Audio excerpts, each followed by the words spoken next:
All right, here we are back at it again. Welcome back. I'm glad you're here.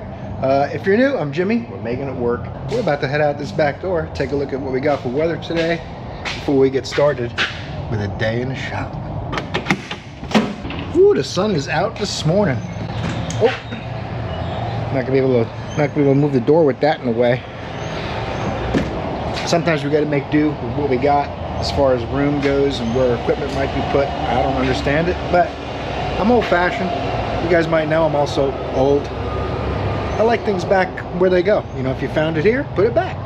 If someone else didn't put it back, oh yeah, hey man, that doesn't go there. At least that's how it used to work back when I was a younger man. So now I got old habits, and I'm the guy going, hey, put that back where it goes. But we're not here about organizational skills, being considerate to your coworkers, or any of that stuff.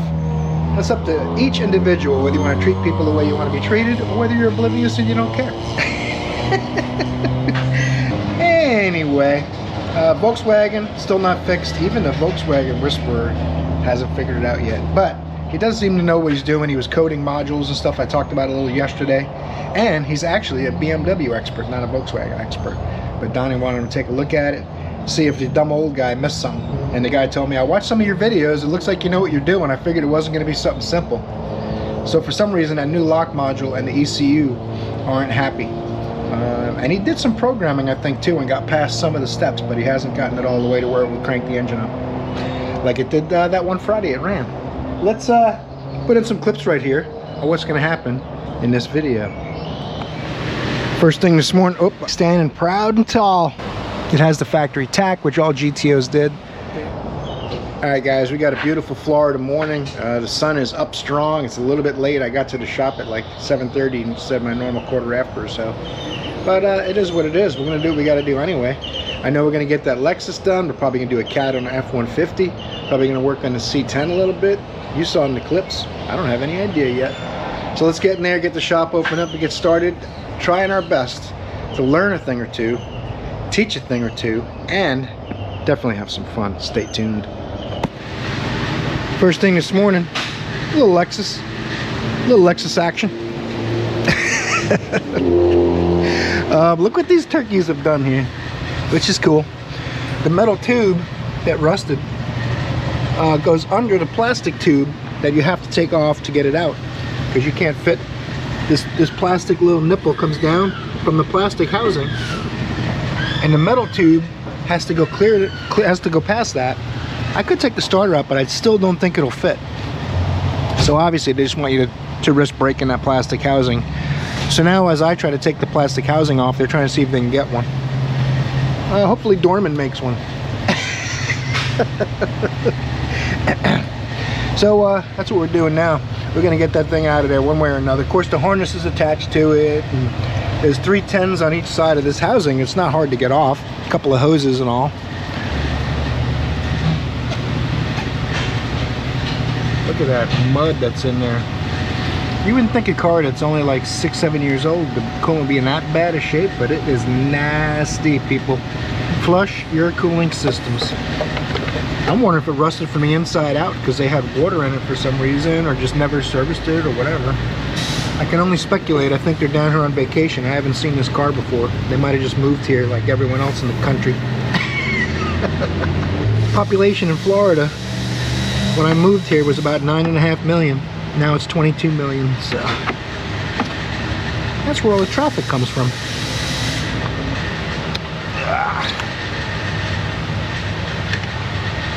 We've got one more hose. This hose down here, I'm gonna have to lift the housing up, I think, and I'll detach it after doing that. Let's grab some 10 stuff.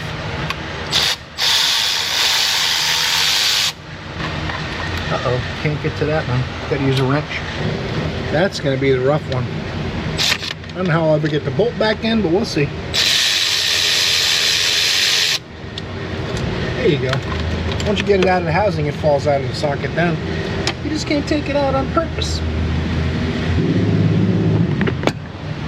I got a magnet for that. Don't you worry. He said this part's not available till March 17th, so don't break it. Okay.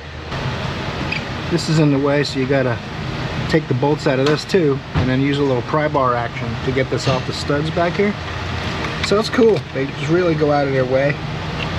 And Toyota didn't used to be like this, but I think they're trying to squeeze so much crap. Oh, gasket broke. That's not available. That's terrible. Let's see what we can find. Something will fit.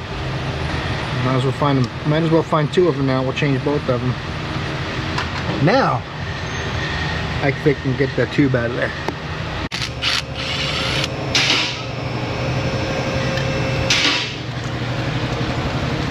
Two bolts, one more clamp, and that wiring harness clip you can't get to until you partially remove this tube. So we'll see what happens with that. I'm gonna say this is just another job. 3 hours labor. No. Don't sell yourself short.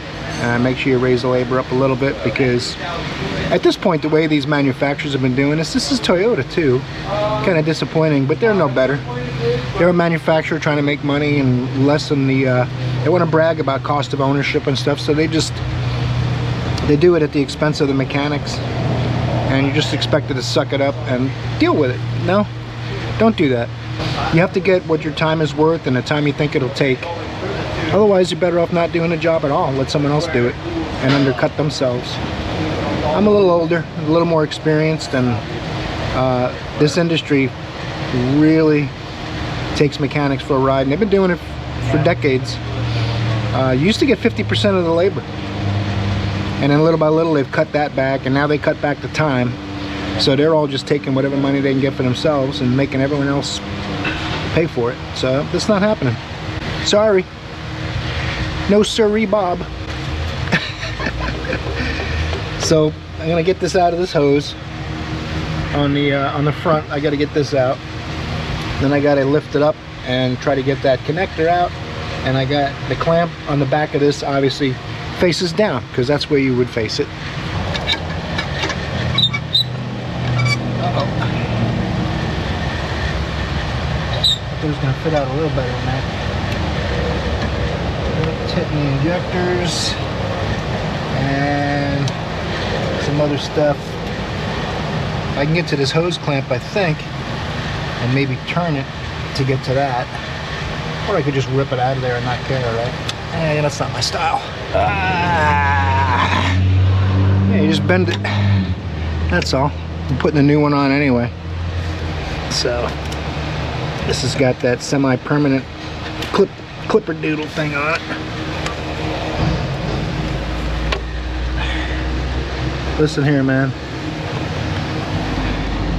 I've got it substantially mangled to where I'm gonna just have to break it, I guess, because it's not coming out.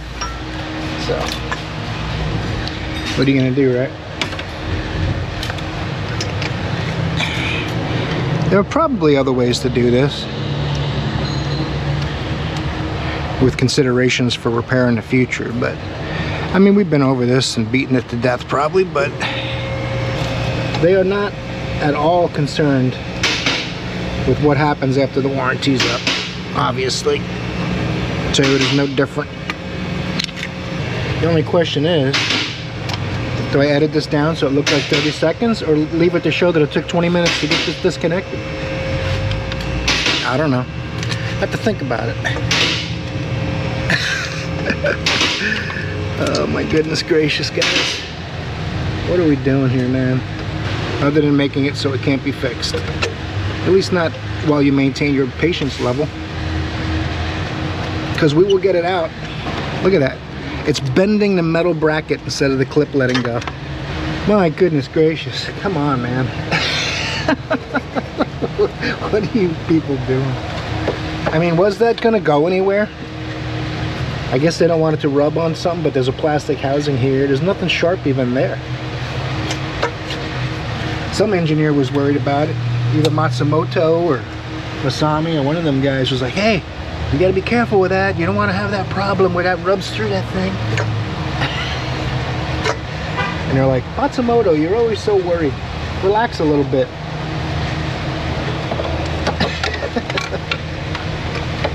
They're like, Jimmy's gonna make fun of us on his channel. I'm like, who's Jimmy?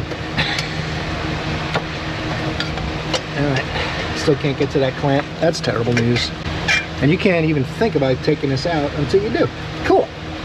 All right, turning this a little bit with these pliers so I can get to it.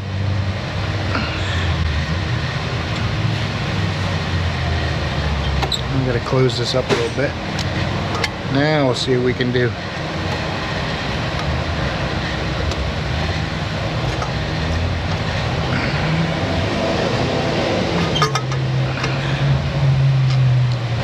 It's one of those things you wonder. As complicated and over-engineered as some of these things are on every brand, especially Toyota and Honda, they like to over-engineer stuff. But they couldn't engineer it not to rust here on a 6-7-year-old car. I don't know, just me. This does not fit. Oh, there it is. Okay. Whew, I thought I was going to take more stuff out. The phone's ringing. Oh my goodness gracious, we have victory. That's the part number if you need to do this on your Lexus. Factory part. Dorman doesn't make it yet. They might rebox it eventually though. I'm sure we'll see lots more of them. An awful lot of work for something so silly.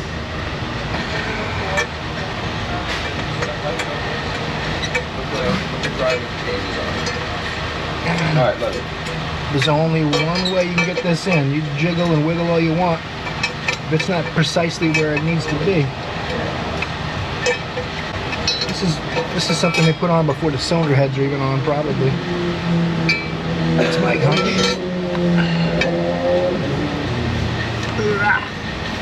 Right. We're at the reassembly phase. Yay! This has got to go up in here.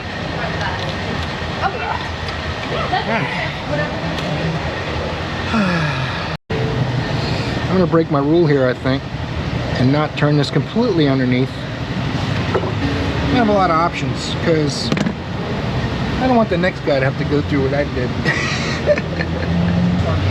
As I put the hoses on, I'll put the clamps on, so I don't have to try to remember to go back to them. That's just how I do it. There's no right or wrong. Even William gave me a hard time about doing spark plugs without a valve cover gasket. That was funny. The problem is, we talk about that a lot here, and you know, you don't want to do this, you don't want to do that, you shouldn't do this, you shouldn't do that. If you're careful, you can whittle it down to where you have no work to do. So sometimes you do what you got to do, you make notes, have a discussion with the customer. Always put things in writing, because it's the only standing you have that the customer declined repairs and stuff. And then do what you got to do to make a living and to get the customer's car on the road. And hopefully everything goes well, right? That's all we really can do. I'm going to have to bolt down the tube so I can get the hose clamp on the front. The knock sensor harness goes back.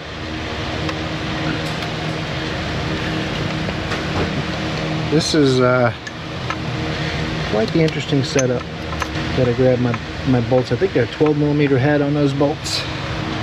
I gotta look up a torque spec on these. I have no idea how I'll even torque them. I might have to do the old find out the torque spec and try to get it close by feel deal, because knock sensor is usually critical, but there's no way you're getting a torque wrench in there. I have the torque wrench extensions. Then you got to do the math. They don't do the math for you. They should say if you use a 3-inch torque wrench extension, add or reduce the torque spec by 25%, something like that, you know. There's a measurement for it. You engineer guys might know.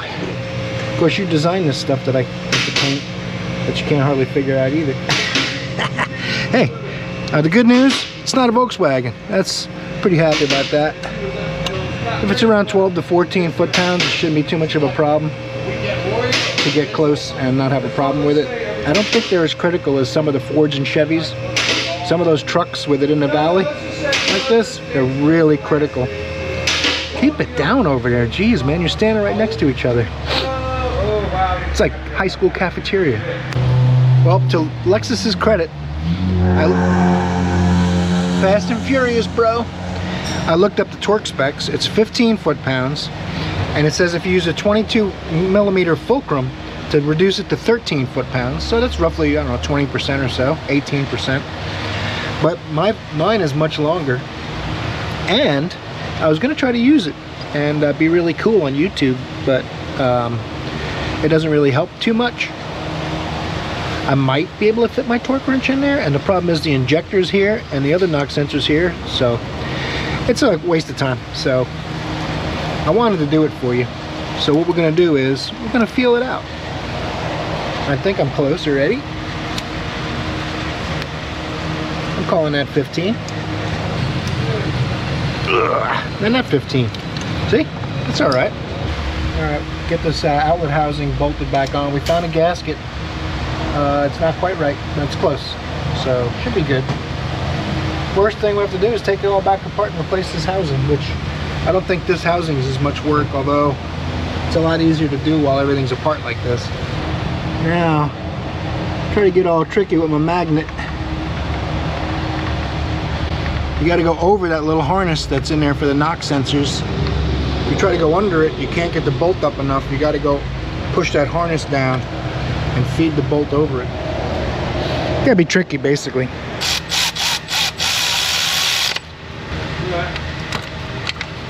Got all my pieces.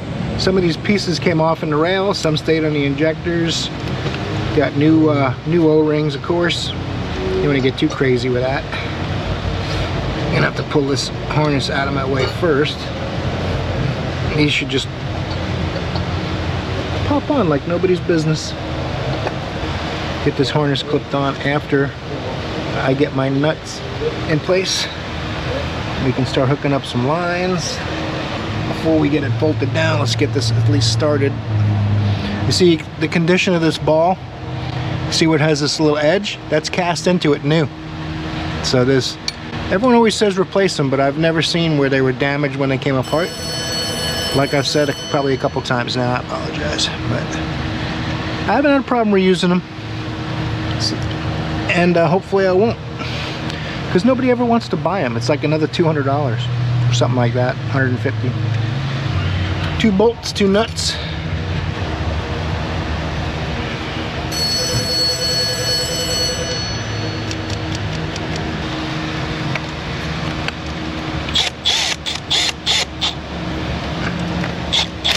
I gotta look up the torque specs for this too. Every critical component should be torqued. 13 foot-pounds, not much.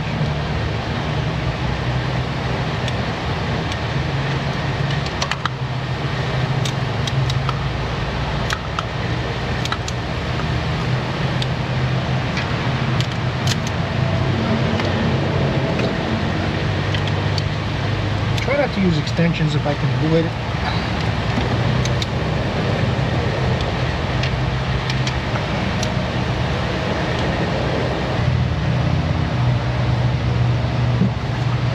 We can put some coolant in it, pressure test it, make sure the cooling system's going to work, because we got an Adapto O-ring on that housing. So while we're waiting on the injector O-ring kits for the other side, they had to come separately. So I'm going to do that, make sure nothing else is going to leak before we finish putting it back together.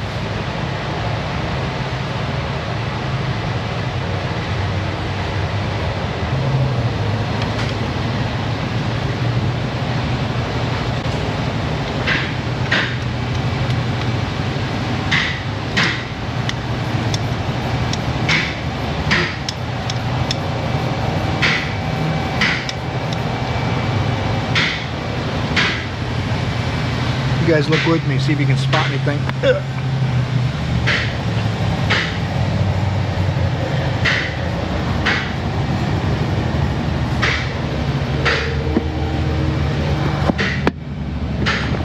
Man, that magnet is cray. You know what? I think we're golden, Jerry. I don't know what Jerry has to do with it, but jerry rigged maybe? I don't know, that's the closest we're getting. Alright, everything looks good. Our makeshift O-ring is on the back part of this plastic housing, and I don't see a single drip. Got some good pressure, it's holding. Now all we gotta do is circle the airport, waiting for that little O-ring kit to get here for the other rail. This is the one I had to take the studs out. So once I lay it in place, I got to put the wiring in, rail on, and then I can pull the wiring over it and put the studs in. Because it's really made to, like, if you have the cylinder heads off or something. Adapt and overcome, that's what we do. Like the Marines, or is it the Marines or Army? I forget. What's up, Centos? Are you recording your action? Absolutely, I have a YouTube channel. Huh? I have a YouTube channel. Oh, you're YouTubing. Yeah. Yeah. I've seen a few of those. We actually looked around. Joe had some of those spacers in his toolbox. No, I couldn't do that. If I put a camera on my head, you know, and ran around all day and did the Cintas thing, man, I would get 0 likes. It would be so goddamn boring, bro. No, no. I'm stingy about my likes though on YouTube. I'm stingy. I am. I don't give everybody a like. You gotta like the video, you know. Yeah. That's what helps the channel a lot if you do like the channel, though.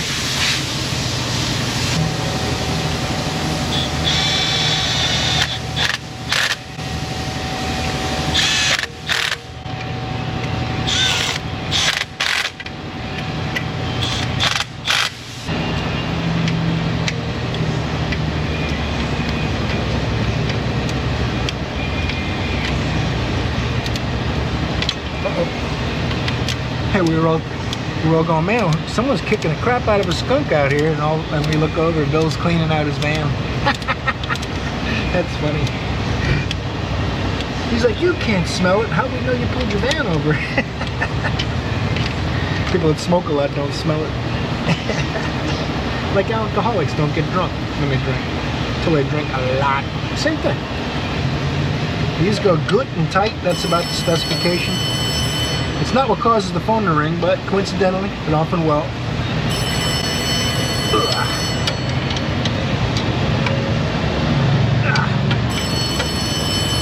Putting a pretty good tug on those. If I was going to guess, 25, 30 foot-pounds probably. I think I'm just about ready to, after a quick once-over, we'll pull the paper towels out and get that lower intake on. You can turn the key on and get low-pressure fuel, but you won't get high-pressure fuel till the engine's running. So you can't even turn it on to see if it's leaking or not, since it's a mechanically driven high pressure pump. So we will carry on.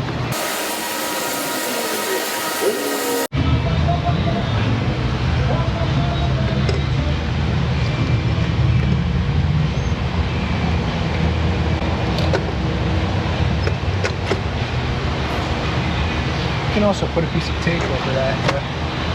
I've had good luck with shop rags. Mostly wanting not to have any hardware fall in there or anything bad like that. Because with an open valve, you're having a bad day if that happens. I'm going to use my magnetic gray pneumatics for these tricky little guys. Can't get my chubby little fingers down in there. And if these fall, they could go all the way down to the bottom of the valley. Basically the shadow realm. We don't want any of that. I believe these are also 15 foot-pounds. I'm going to verify that. There somewhere. I'm going to need to find the hole. A little further back than I thought.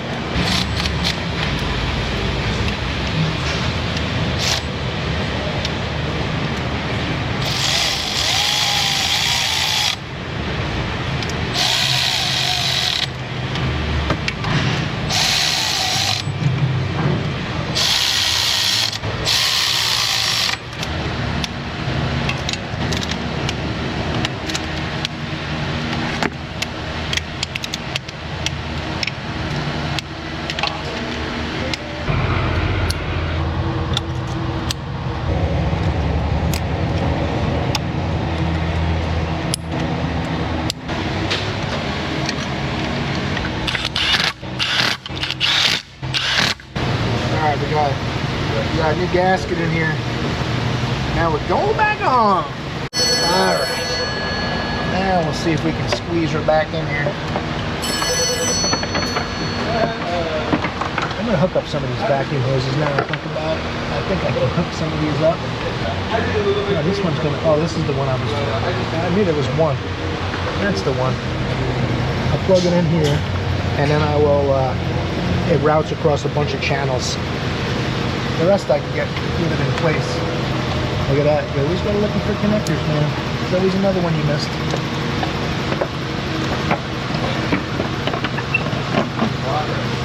Look at that thing. It's almost like a regular whole engine again. Where you at, Clint? Don't even try to fight it. You're going back on there. One way or another. There's a bracket back there, but I'm not going to worry about that until we get this thing torqued in place.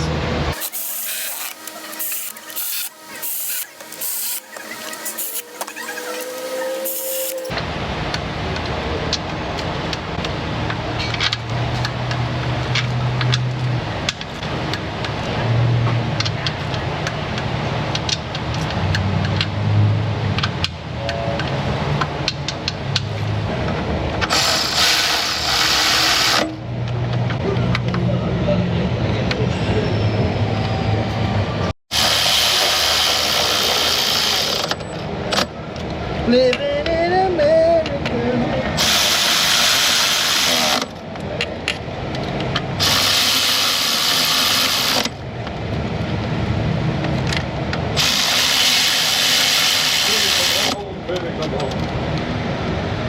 Uh-oh. Come here now. Let's do this. Alright. Let's play nice now. We're nearing conclusions here.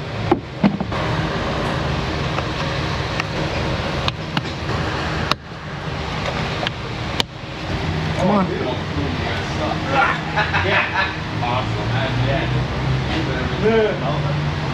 all sweaty and shit. I need you to pick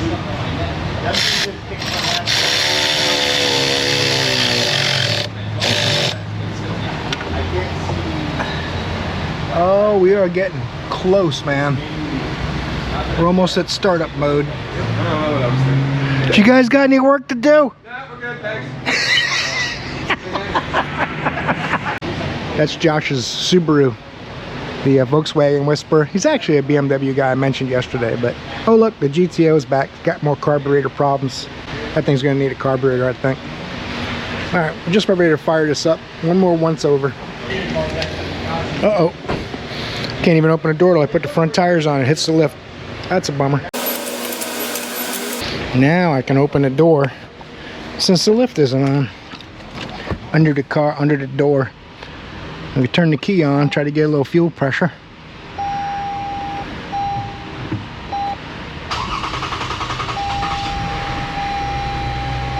Ta-da! All right. Go out and check it for fuel leaks. That's the only leaks I have to be concerned with. We already did a coolant pressure test. And, oh, you know what too? The Volkswagen Whisperer drives almost 2 hours to get out here to look at the Volkswagen. He's got 8 hours just in driving. I'm gonna back this thing up a little bit. I know the door's not closed. I'm not going anywhere, silly. I'm just gonna back it up a little bit. Run this thing, make sure there's no air in the cooling system. I know. Maintenance required, see your dealer. I can reset the maintenance reminder. Let's see what the mileage. 132.6 is when the oil change is done. Let's see. 3,000 miles overdue. Okay, let me let them know about that, see if they want to do an oil change. But once I get nice warm air off my fan and my heater core, you guys know, the air pocket's gone, because you won't get hot air off the radiator and heater core, because if there's only air inside, it cools off immediately and it won't blow warm air at you. Only if there's hot coolant will it blow warm air out. I'm gonna let this run a minute. I gotta do the catalytic converters in the F150 today too, I think. Carburetor's flooding a little bit. Can't even tell there's an engine in there with the cover on. The hood shocks are a little weak too, so I had this on there just for safety. Oh, the F150 standing proud and tall. Ready for its third catalytic converter since 2015. I got an aftermarket catalytical, what do they call it? Cadillac convertible? Something like that. You guys know what I mean. 21s, 18 nuts, 15 bolts, We got to get the heat shield off. I think those are 10s. We got to get 8s to get the underbelly pan off. We need O2 sensor wrenches and sockets. 2 15s up on the pipe. If the answer is no. Okay. It's all good. Let's do it. Got an hour and 10 minutes to finish this up. Shouldn't be a problem, right? Now, once we denut this, we can jack it up and get some weight up that cross member. Cross member's got to come out for the exhaust to come out. So we need a little weight off of it. We put an 18 ratchet wrench on the back of this. Make sure it's facing the right way. Now we'll get a 15 on it. We'll get the right angle impact some work on this. I think it's a 15. Oh yeah.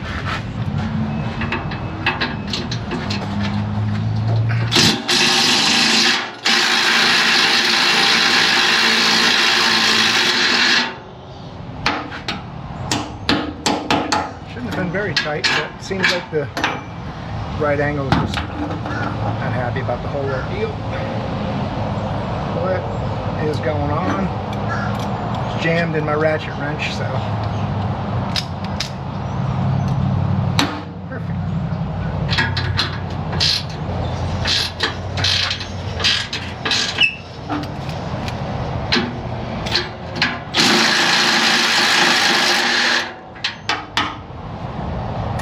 Alright, man. Just about enough silliness out of you.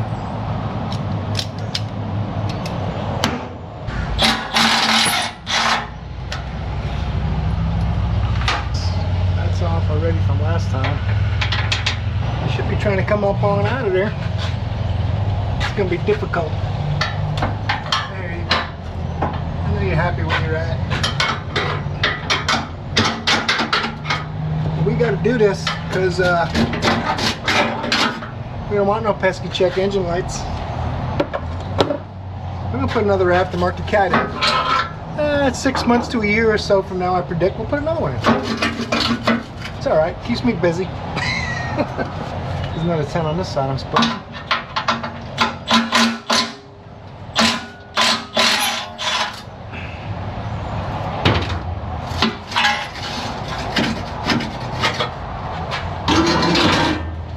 I believe last time I unbolted this and took this whole bracket off, so I don't have to deal with the hangers. Alright, I forgot my O2 wrench. I gotta get that too. Well, you won't even hardly notice. See what the right angle's got. Come on, man. Where you at? Uh-oh.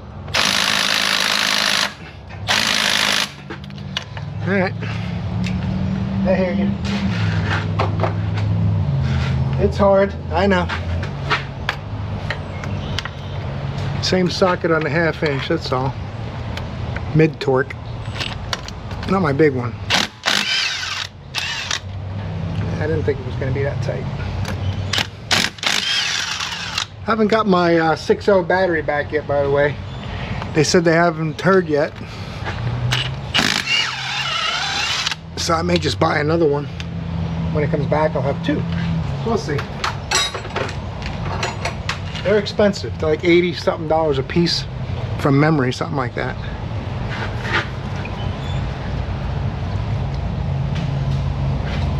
Come here. You heard me.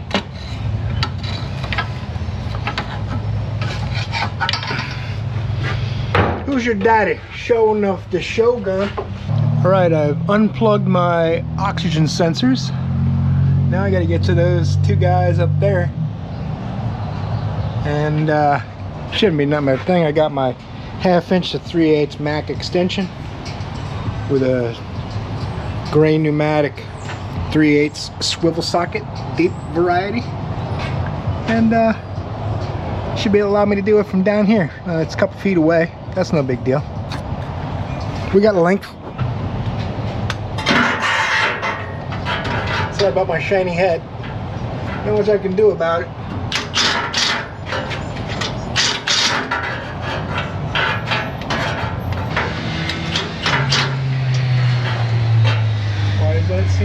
not right. Oh, I grabbed the 14 by mistake. Durr. Everyone knows it's a 15, right? That was a bad mistake. It was silly.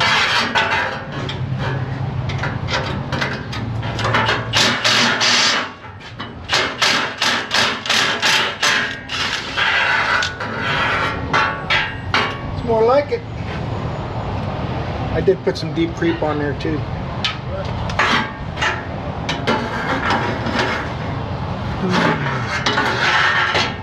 Have to figure out the best angle of the dangle.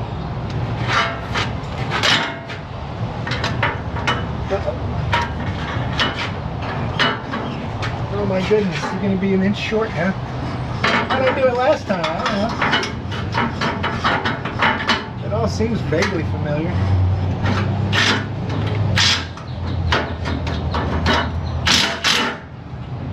Don't get hit in the face with a pipe. Like being in a gang fight, we don't want that.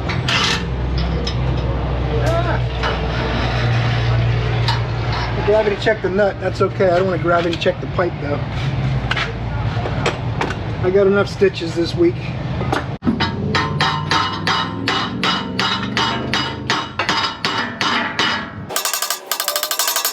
What happens when the clamp depresses the pipe in that indent? When you hammer it, hammer it on the sides, it actually flattens it out so you can get them apart. Doesn't guarantee anything, but it helps. Could also cut it if we wanted, but I'm going to try to do it without that.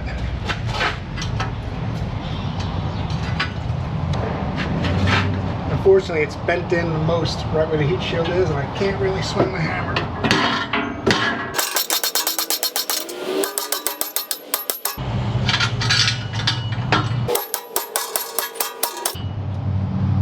Now we're getting somewhere.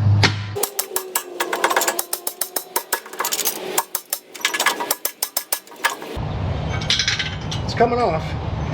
I'm trying not to drop it at the same time it comes off. It's a challenging part. I'd rather not hammer on the new cat from last time either. If I choke down on the hammer, I can swing harder, but I can miss harder too. So it's a compromise.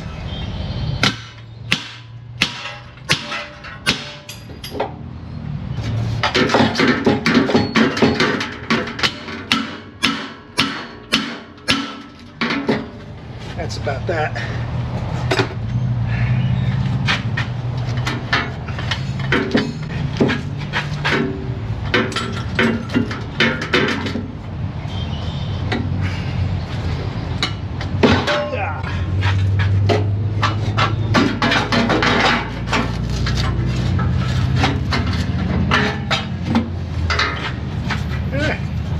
That's not so bad.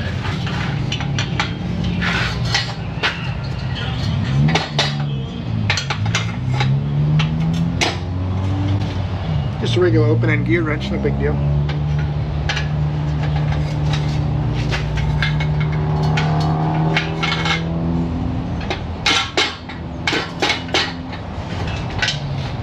Where's that new cat at? Look at that son of a gun, huh?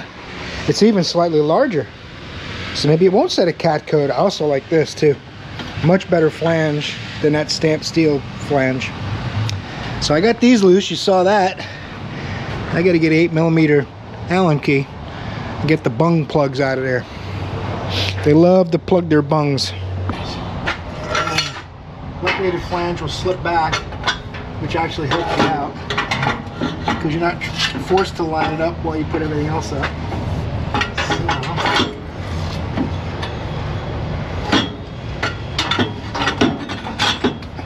Do this without loosening the other side, but I might end up having to loosen that side. We'll see. Nope. That's what I'm talking about. That is what we want to see. I put this in. My calculations are correct. A couple of bolts. It ought to help me hold this pipe up. But of course, the hangers might not be exact, A lot of times when I have a piece of wire welded to it, you have to move them around. Depends on how accurate their jig is. All these parts are made in a fixture that simulates what it's going to be mounted on. So there's a margin of error. And it's turned like this, so maybe once I get all these snugged up, it'll be a little better. But the one bolt I put in here is going to help me for now.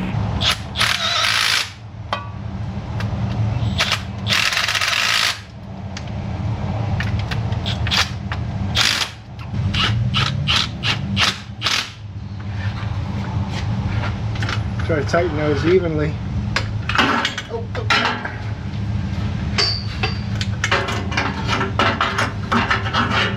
I have the best luck not tightening one side all the way, and then the other side.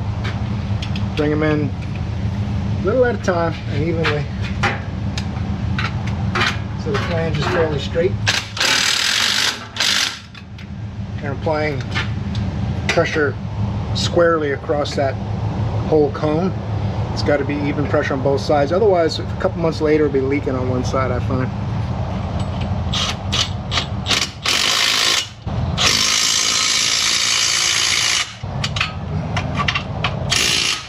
The sensible side of me wants to face this back, so the bolts are over here, away from weather and stuff, but cross members right there, so it might touch, and it'll definitely be a pain to get on and off if it has to be worked on again. I'm not assuming this cat's gonna go bad, I'm just saying, you never know. Got my O2s plugged in. The blue one is the front, the gray is the rear. The connectors are totally different, so you can't plug them in wrong. But if you put them in the wrong place on the cat, then it's gonna read the rear one as the front and the front as the rear. So they gotta be, the blue one goes up front and plugs into the front connector.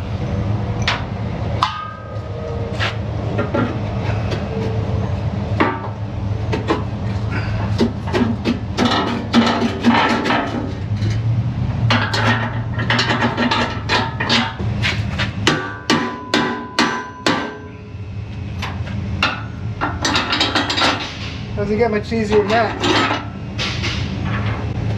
Pow, right in the kiss. Pow! Kiss her right to the moon. One of these days, Alice.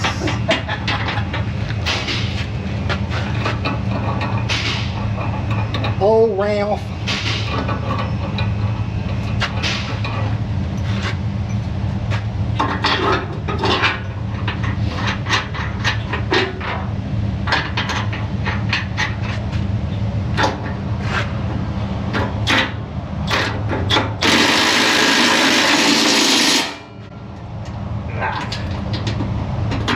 Always give them a little extra tug, especially when using the right angle.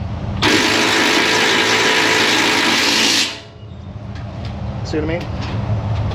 Now we'll let this tranny down, put the weight on it.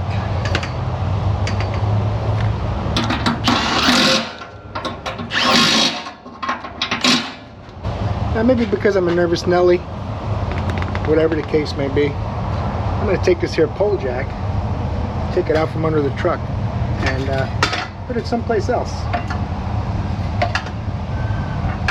And then I'll still scan under the vehicle before I let it down. Just force a habit. Better safe than sorry.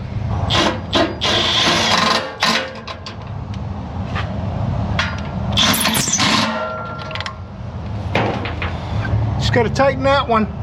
I like to make sure all this is lined up first. Tighten that last, because all this does is pull the floating exhaust up. So let's do that.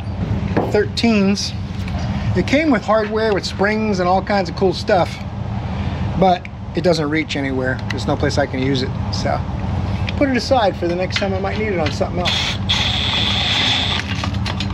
Again, try to do it evenly.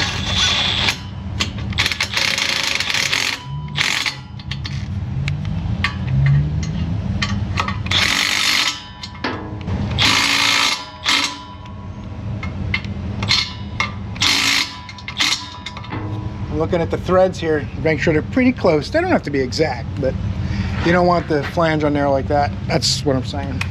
Now I'll take a quick gander at the tailpipe, make sure nothing weird's going on back there. Although I think all these hangers helped. We'll take a look. A lot of tools on my little tiny cart. Yeah, tailpipe's good. Didn't do any wonky type nonsense. It's got like 4 hangers on it in the back here, so. But some vehicles don't. I'm gonna put this under tray on. We'll be good to go. Fire this thing up, let it warm up. If you haven't seen my other videos where I do cats, you gotta heat cycle them.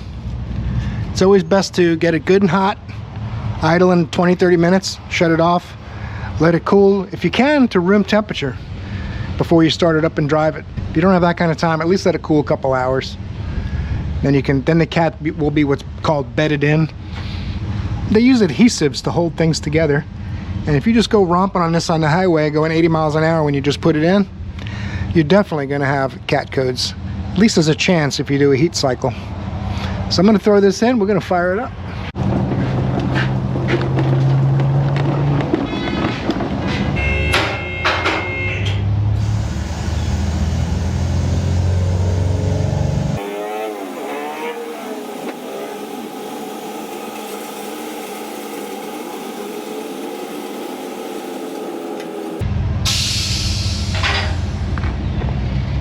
I'm gonna wash my hands and grab the scanner, and we'll be right back. All right, we're gonna get the, we changed the oil. I should say Kyle did. Kyle, what's up, Kyle? He hears that way too much. For me, probably. Never mind anyone else. 103,576 miles, if you don't remember from the other day. I think it was Tuesday or Thursday I looked at this.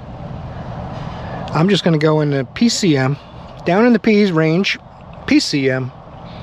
I'm just going to go into clear codes. Hello. Let's verify. It had 2 fault codes, memory codes. One was starter related and one was the cat. Kind of strange, the starter one. I wonder if he started and stopped it or something at some point. 06E9, starter performance failure. Previously detected, monitoring is not complete. Anyway, we're just going to clear them. And it might say shut the engine off. Nope. Oh, it let me do it with the engine running. Yay! Thank you, Ford. Finally, computer's smart enough to do it while the engine's running. I never knew what was the problem with that, but we'll do a quick key on engine running test. It'll pick up the RPM when the test starts. I'm not doing that. My feet is off the gas. So it's got the engine up, it's happy. Now, for some reason this scanner doesn't tell you, but I know in the old days, and I believe still, you hit the brakes, you turn the wheel, and if it has an overdrive switch, you cycle that. Now, you don't have to do that stuff, but it will say brake switch code, overdrive switch code, power steering, pressure switch code. This probably has electric steering, I'm not sure. 15 might not. In any event, it'll just set some weird codes because you didn't do it. It's not really a big deal. It won't affect the rest of the test. Just know that those codes will be because you didn't do something. That's probably why it doesn't ask anymore, because it's not a big deal, and most of the experienced techs know it, but I don't know how many of you guys have a lot of experience. I find that a lot of customers just watch to see what's going on in the shop. They find it interesting, which I appreciate that. So once this test is over, the idle will come down. We'll see if there's any new codes or pending cat codes or anything like that. Then I'm going to let it cool off. The customer's going to pick it up after hours, I believe. We're going to put the keys in a drop box. So by then it will have cooled at least a couple hours. This thing will be done. Well, hopefully we won't have any more problems. This cat does look more substantial than the one I took off. I'm surprised I didn't get the same exact one, which is probably a good thing. And or either that or the vendor switched to a different manufacturer. You know, most of these companies that sell these things don't make them. They have someone make it for them, or they're buying a product someone else already makes. A lot like tools. See, I wasn't happy with my OD. Oh, I hit the plus minus, not the OD. My bad. So it set a code for not pressing the OD switch, which is okay. It won't hurt anything. It won't give you a check engine light. So we're gonna let this one sit, cool off a little bit, and call it a day. So pretty unusual week between my ear and the Volkswagen Whisperer. Josh, really nice guy, like I mentioned earlier. So I'd be happy to work with that guy if he was living out here. He seems to know what he's doing, got a good head on his shoulders, quite a bit younger than me, and he's a European enthusiast. He could have them all. But anyway, we got a lot done this week. We had a pretty good week. I think I'm at in the mid 40s hour-wise, maybe even slightly higher, and I worked 4 days, so that's pretty good. I'll also get a day's vacation for the day I took off. So it was a good week. I hope you guys enjoyed it as much as I did. I've appreciated your company is really important to me, and it makes a big difference in my day. I hope I made it a little bit of a difference in yours, maybe enough to torque the like button or subscribe if you haven't yet. Really helps the channel out. Leave a comment below if you have anything you want to say, maybe something I left out of the video, something you appreciate me putting in, whatever it may be. The algorithm really enjoys when you comment and interact on the videos. So, and don't forget too, you can share them, you can check out my Amazon store. There's all kinds of ways to support the channel. I even have memberships now, and my channel members get to see the videos a little earlier, sometimes a week earlier, because I upload my videos usually on Saturdays and Sundays, so sometimes I'll let them see Friday's video earlier if they want. I hope you have a great weekend. I hope I see you in the next video, because you're awesome.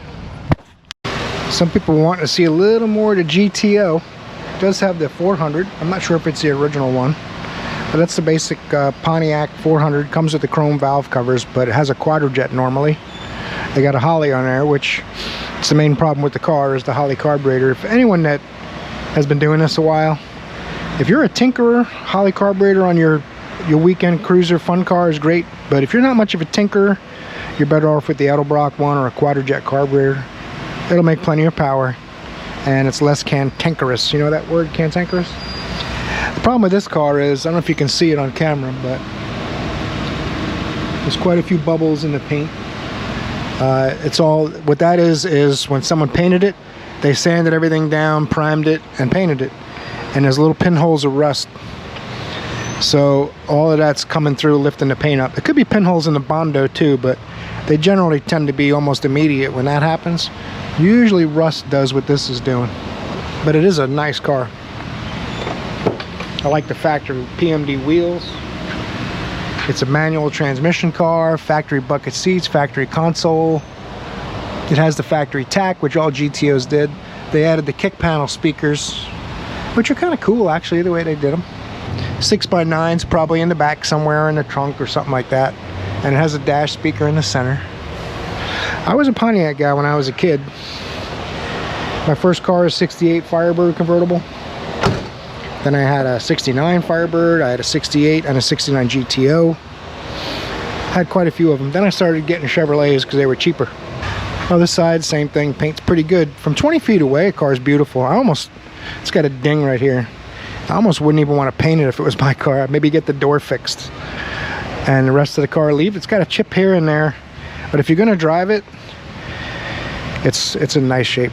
The problem is, if you make this thing mint and you fix every little chip, I would just take some touch-up paint to that and leave it.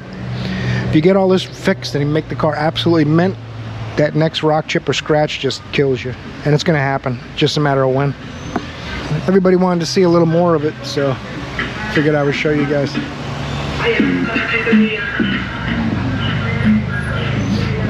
Stole his mom's credit card, bought a stereo. Wants to make sure everybody knows. This emblem's not in right. I gotta let him know. That falls out. Those are pretty expensive. Nice car. All right. Just wanted to show you guys a little closer. Everyone was asking.